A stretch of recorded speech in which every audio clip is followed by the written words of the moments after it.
Buenos días a todos, buenas tardes, allí donde nos estéis viendo y en el momento que nos estéis viendo esta entrevista. Hoy tenemos el placer de presentar en, en estas conversaciones que mantenemos en el canal de YouTube de Taliance a Ana Fernández, que es asesora senior y aliada estratégica en sostenibilidad, reputación y gestión de crisis. Ella impulsa la transformación responsable de empresas, consejos y patronatos, integrando el propósito, la innovación y el liderazgo, casi nada. Ella es fundadora y CEO de We Are Transformation Lab. Buenos días, Ana. Encantado de Bueno, tenerte. buenos días, gracias. Encantada yo también de estar aquí contigo y con vosotros. Fenomenal. Cuéntanos un poco de tu trayectoria, por favor, para que la gente pueda entender mejor tu perfil. Bueno, yo soy periodista de formación, de hecho quería ser casi casi corresponsal de guerra, pero en el año 92 trabajo para los Juegos Olímpicos en Barcelona 92 y allí me doy cuenta que hay una profesión que es trabajar para los periodistas, no para un medio, y me enamoro de la comunicación corporativa y bueno, he estado 30 años trabajando en comunicación corporativa, los últimos 15 en el sector aéreo. En el sector aéreo estoy 7 años en el comité de dirección de una empresa cotizada, llevando comunicación, relaciones institucionales y en el año 2017 yo digo que me hacen el regalo de proponerme si quiero implementar el departamento de sostenibilidad en la compañía. Indudablemente digo que sí. Tampoco creo que en ese momento no soy consciente del reto al que me estoy enfrentando, pero para mí es un momento realmente que marca un antes y un después en mi carrera. Entonces, más o menos esa soy yo. Bueno, pues estaba pensando que de corresponsal de guerra a comunicación corporativa tampoco hay tanta distancia, porque supongo que te habrás enfrentado con muchos conflictos.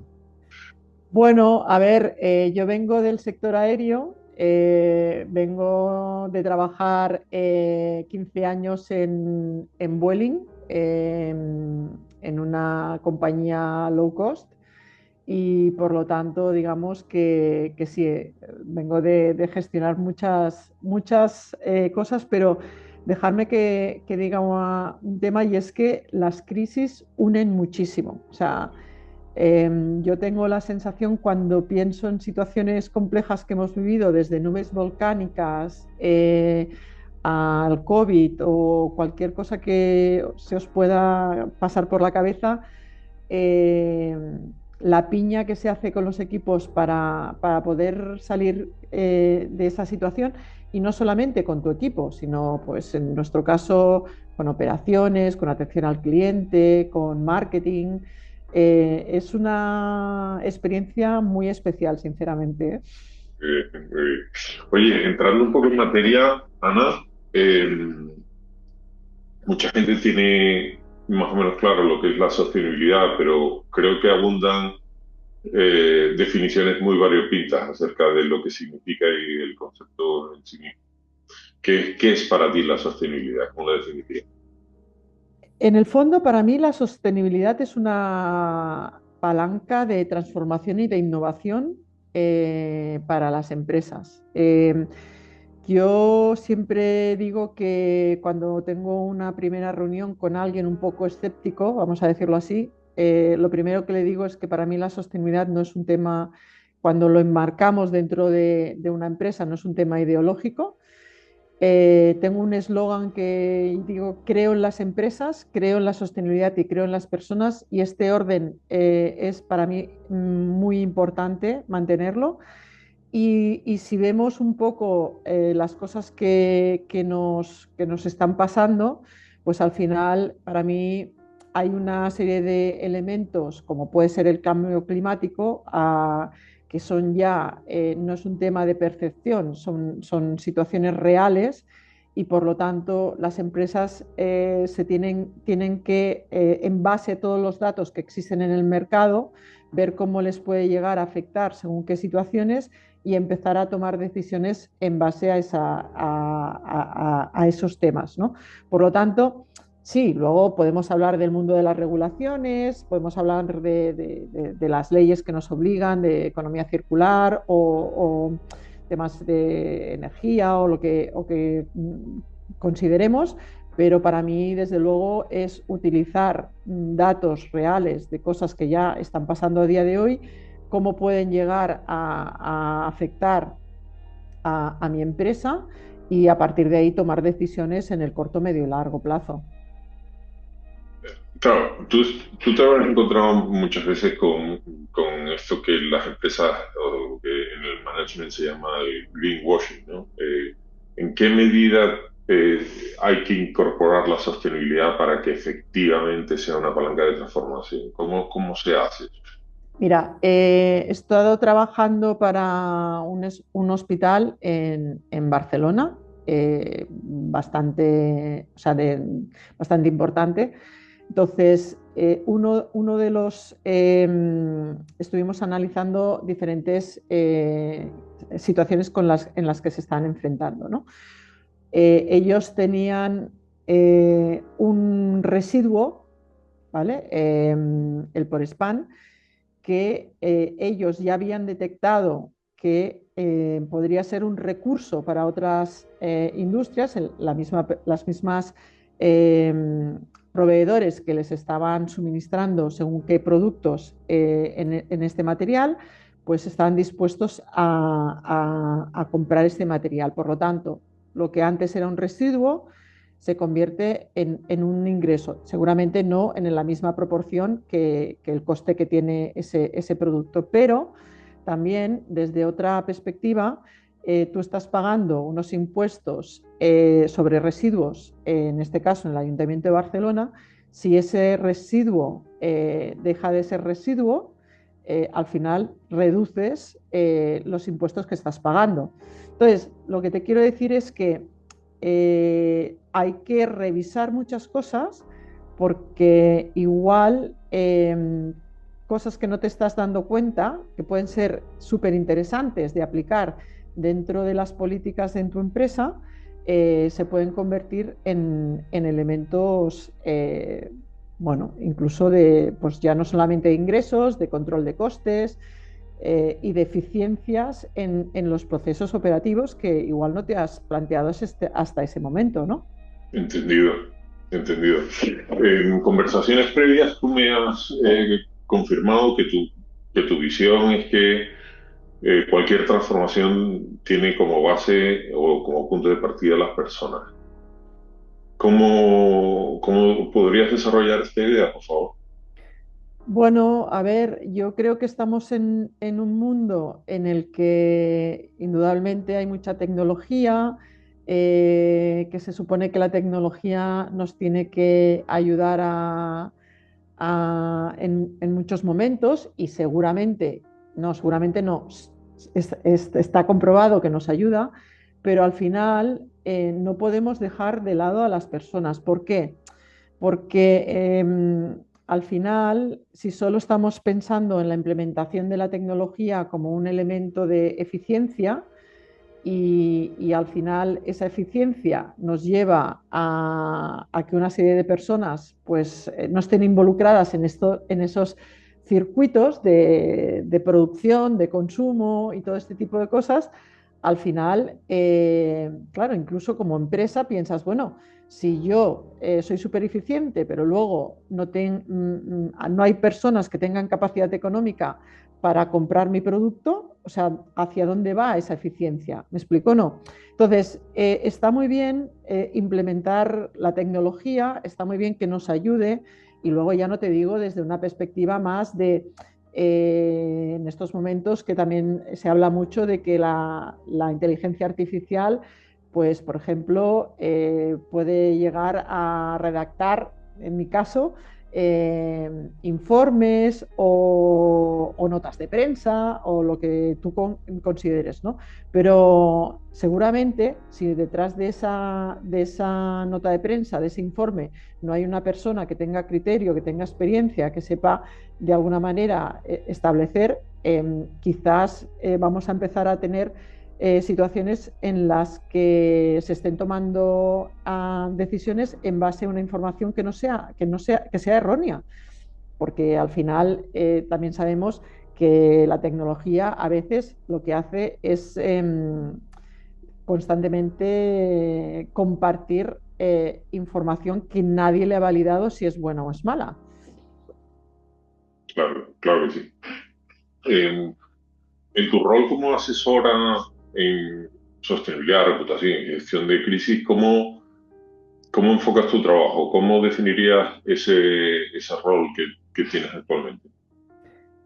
A ver, la situación ideal sería que este convencimiento naciese desde la misma dirección de la compañía, porque es lo que compartía antes, ¿no? Una cosa es que estemos implementando la sostenibilidad desde una perspectiva regulatoria, o sea, para cumplir las normativas que me exigen, y otra cosa es que intente dar un paso más allá y ya que tengo que cumplir la normativa, pensemos, ostras, ¿cómo puedo utilizar todo este material, toda esta información, todos estos datos para que realmente se convierta en una línea de trabajo y de alguna manera ese planteamiento no solamente sea como un one shot, como un tema puntual, sino que sea una línea que realmente me ayude a estar preparado para diferentes cosas, ¿no? Pues si eres un hotel y tienes una gran piscina y tú estás en un territorio en el que de manera recurrente hay sequía, pues igual puedes, en lugar de te van a obligar a reutilizar el agua y tal, pero igual si te lo planteas desde otro punto de vista, o sea, lo que vas a conseguir es que en ningún momento te falte agua si realmente la necesitas para que tu negocio funcione. O sea, es un poco cambiar un poco la perspectiva desde donde tomas las decisiones. Exactamente. Bueno, yo me dediqué durante un tiempo a temas de cumplimiento normativo que en cierta medida tienen un punto de conexión con todo esto que me estás describiendo. Es como la diferencia entre cumplir por cumplir con la ley o abrazar el cumplimiento en el sentido de que puede transformar la empresa y que puede crear valor. Eh, y es una perspectiva muy distinta, ¿no? Y se nota cuando una empresa sigue un camino o sigue otro. Supongo que tú estarás acostumbrada a ver ambos modelos y los identificas rápido. Sí, totalmente. Y también porque en el fondo al final, cuando te resistes a cambiar la manera de pensar, el problema es que la realidad suele ser terca y te lleva hacia ese momento y entonces al final vas a tener que tomar las decisiones corriendo y esas decisiones que vas a tener que tomar de un día para otro, en algún sentido, igual tienen un componente de coste que no vas a ser capaz de asimilar o de implementar, ¿sabes? O de invertir. Entonces, más vale, de alguna manera, si quieres, pues tener un pensamiento a corto plazo, pero empezar también a implementar unas dinámicas de trabajo y de toma de decisiones más a medio y largo plazo, ¿sabes? Claro, claro. ¿Y cómo definirías, o sea, qué es lo que, si tienes que pensar en algún aspecto diferencial en tu enfoque frente al de otros consultores que se dedican a los mismos temas que tú abordas, ¿cuál dirías que es tu diferencia? Bueno, yo quizás, como creo en este proceso, eh, mi enfoque diferencial ha sido intentar trabajar con empresas medianas, pequeñas, importantes, muchas de ellas igual incluso proveedores de grandes empresas, que igual no se ven como en la obligación de implementar alguno de estos cambios, igual que puede estar una empresa cotizada o una empresa mega regulada. Em, y, y me he enfocado en ellas porque quizás nadie o hay muy poca gente, las grandes consultoras indudablemente están en otra línea de trabajo y en cambio, como yo creo que estamos en un mercado, tanto España y Europa, en el que estas pequeñas y medianas empresas son una parte muy importante del tejido empresarial, si ellas no abrazan o no entienden que esto es un valor competitivo, al final esa transformación real que queremos conseguir no se va a producir. Claro, claro, claro que sí. Al final,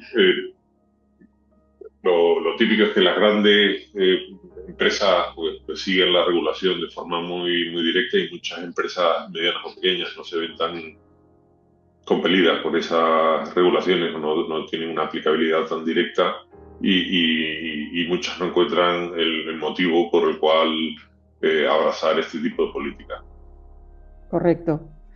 Y en el fondo, si lo haces un poco desde esa perspectiva también de yo cuando entro un poco más al 100% en este foco de trabajo que estamos comentando, al final yo digo, mira, yo no quiero cambiar el mundo si consigo que dos o tres empresas abracen esta nueva manera de trabajar, pues yo ya me sentiré satisfecha. Y por lo tanto, desde una perspectiva personal, de tu propio propósito, es súper enriquecedor porque ves el cambio, es espectacular y muy real, ¿no?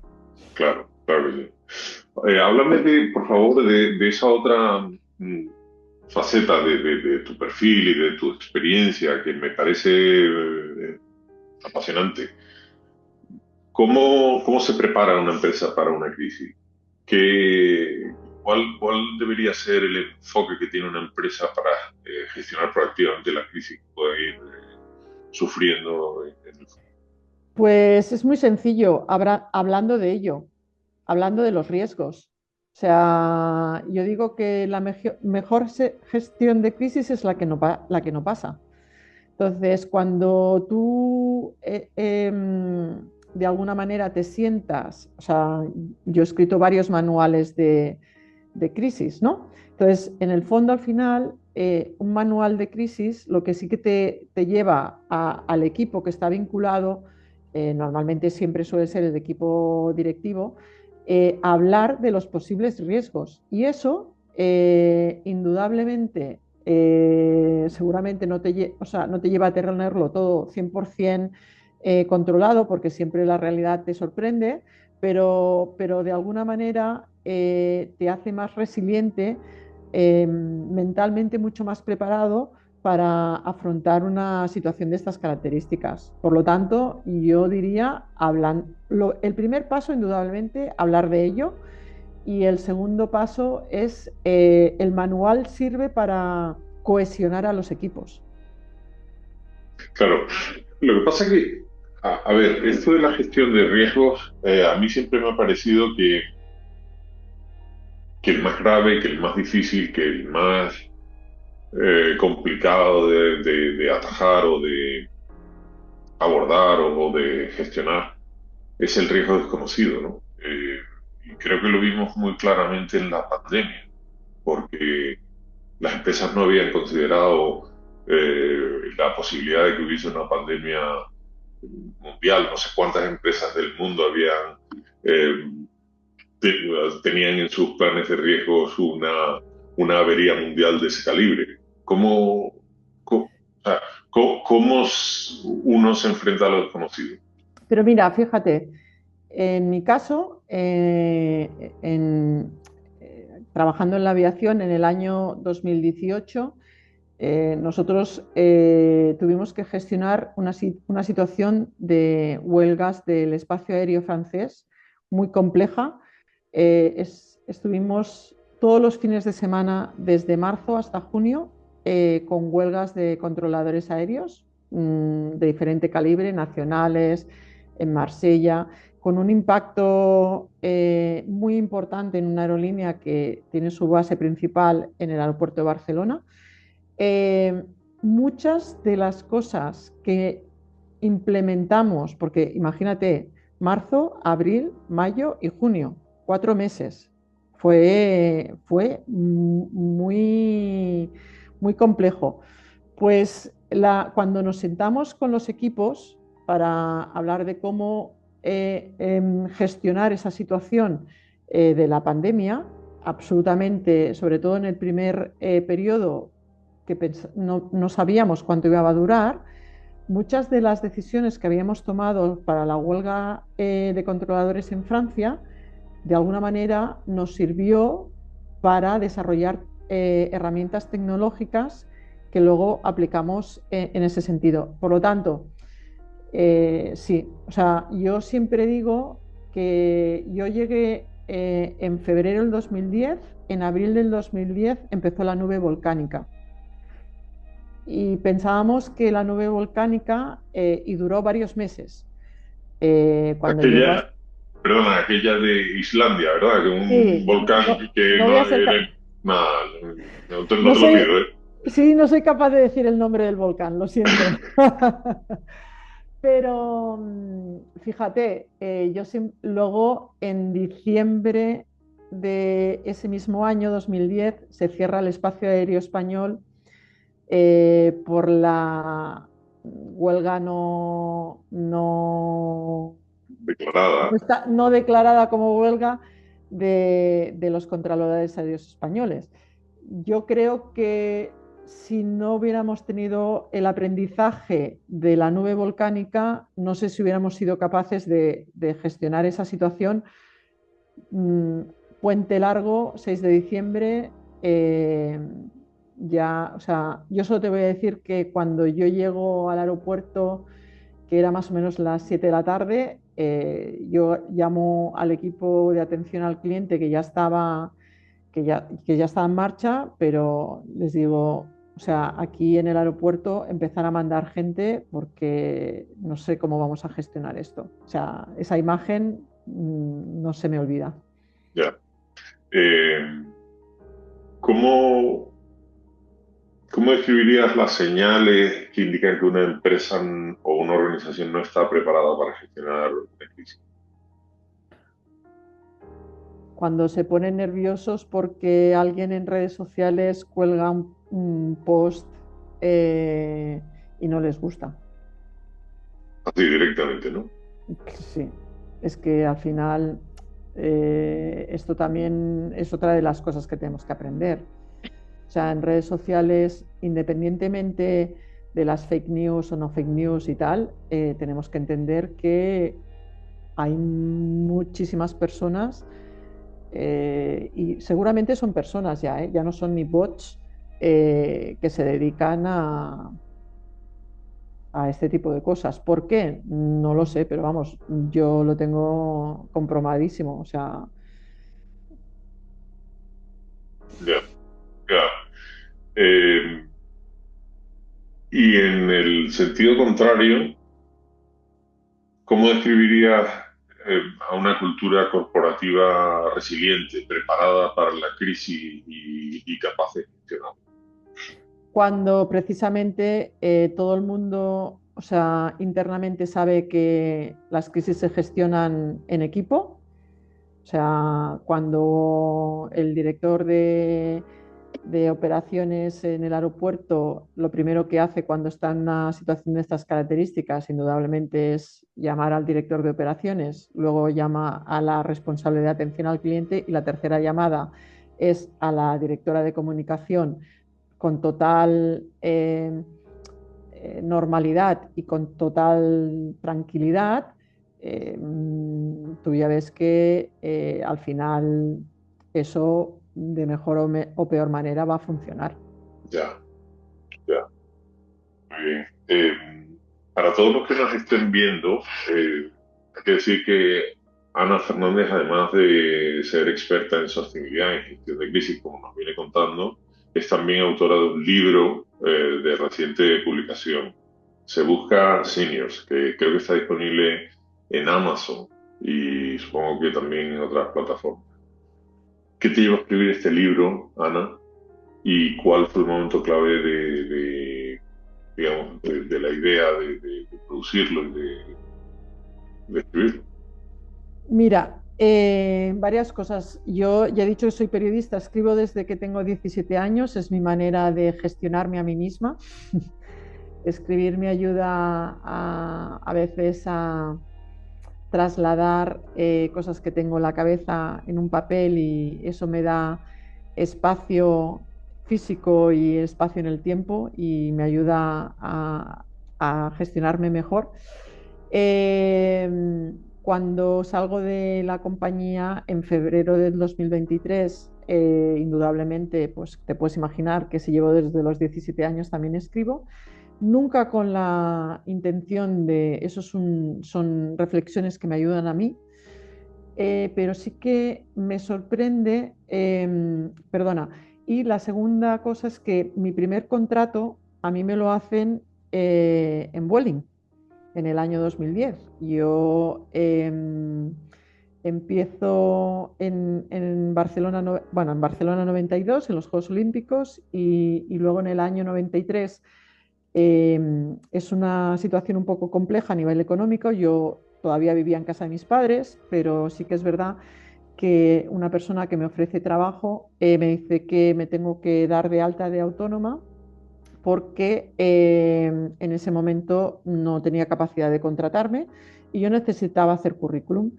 Y eso se convierte en 18 años de, en 18 años en montar una empresa, tener mi propia agencia de comunicación especializada en cultura y en moda. Y claro, esa sensación de, déjame decirlo así, de estar en la calle, a mí me resulta súper natural. Entonces, lo que me sorprende cuando estoy en este nuevo proceso es que me llaman un montón de personas, especialmente gente que siempre ha estado trabajando en el mundo corporativo y me trasladan una cierta situación de no Congoja. saber, sí, de que no saben muy bien qué hacer, ¿no? Y bueno, esas conversaciones que suelen ser recurrentes, al final me lleva a pensar si no puedo yo ayudar a una serie de personas en este sentido. Y luego, porque creo además que como sociedad estamos, también soy muy lectora, leo mucho, entonces como sociedad estamos en una situación un poco compleja y es que vamos a ser más personas mayores que jóvenes. Supuestamente ya estamos en una situación de que vivimos más años que generaciones anteriores y supuestamente también la tecnología nos va a ayudar a tener mejor salud y por lo tanto creo que también como sociedad tenemos que empezar a tener este debate, ¿no? De decir, vamos a ser muchos, vamos a ser incluso un target consumidor importante porque somos personas que nos gusta, pues eso, consumir música, viajar, estar con nuestros amigos. Tenemos unos estilos de vida totalmente diferentes de los que tenían nuestros padres y, y tenemos que empezar a hablar también de cómo se va a gestionar esto. Entonces, eso es lo que me lleva a escribir una guía que la escribo absolutamente desde por lo menos la generosidad de compartir mi experiencia, de que le sirva a gente que está muy perdida y, y bueno, y la lanzo. Y la lanza. ¿Qué debe esperar un potencial lector de tu libro? ¿Qué se va a encontrar en él? Por un lado, intento ser positiva, o sea, decir, no es, es un libro en el que al final sí que digo, oye, vas a tener malos días, vas a estar 24 horas en el sofá y vas a verte 5 series seguidas, pero al final necesitas entender que el tiempo no pasa en estos momentos cuando ya tienes más de 55 años. Perder un año de tu tiempo puede significar que no puedas encontrar trabajo nunca más y por lo tanto hay que ser positivo, hay que ponerse las mejores galas, hay que salir a la calle, hay que dejarse la vergüenza, hay que dejarse el miedo, hay que dejarse el ego en casa y hay que salir súper positivo, súper contento, y seguramente encontrarás tu camino, ¿sabes? Y luego para mí hay otra cosa muy importante. Hay que entender que debemos de seguir formándonos. O sea, si ahora el tema es la inteligencia artificial, no es decir, oye, a mí me ha pillado demasiado tarde. No, o sea, si queremos ser además toda nuestra experiencia que creemos que puede ser de valor en esta nueva sociedad, pues indudablemente toda esa experiencia la tenemos nosotros en nuestra mochila, pero tenemos que seguir formándonos hacia donde está evolucionando la sociedad. Tengo la experiencia de que muchos profesionales que han transitado por esa fase de segunda carrera profesional o, digamos, enfrentarse al abismo de lo desconocido después de muchos años trabajando para una gran corporación, han tenido un aprendizaje un poco duro, pero eso les ha convertido en mejores personas, en, en personas no solo más resilientes, sino eh, más prudentes, más sensatas, más humildes. Ya. Porque mucho de lo que la corporación te da, pues no es más que una especie de halo de poder que hace que el ego se te infle mucho, ¿no? Ya. Y pasar de un lado a otro puede ser doloroso, pero al final es muy enriquecedor, creo. Eh, Lo comparto totalmente. A ver, no es fácil transitar, vamos a decirlo así. Em, yo, dos cosas que puedo decir es que no sé si es autoconvencimiento, pero me digo, estoy aquí porque este es mi camino. Y lo que sí que puedo decir, y luego ya llevo 10 días con el lanzamiento del libro, pero es espectacular, es la gente maravillosa que estoy conociendo, que de otra manera, pues indudablemente no hubieran pasado por mi camino. Entonces, ¿es fácil? No. ¿Necesitas de alguna manera pagar las facturas? Indudablemente. O sea que, pero si luego te sientas y eres capaz de valorar lo que estás teniendo entre manos, pues igual es muchísimo mejor que lo que tenías antes. Sin, sin quitar valor a lo que tenías, ¿eh? Porque a mí es lo que ha conseguido que sea la persona que soy hoy. claro, claro que sí. Pues suena muy bien, lo leeremos y ya Gracias. daremos cuenta en la newsletter del valor que tiene.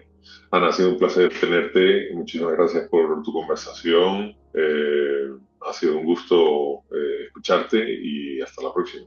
Gracias a vosotros. Aquí estoy. Gracias.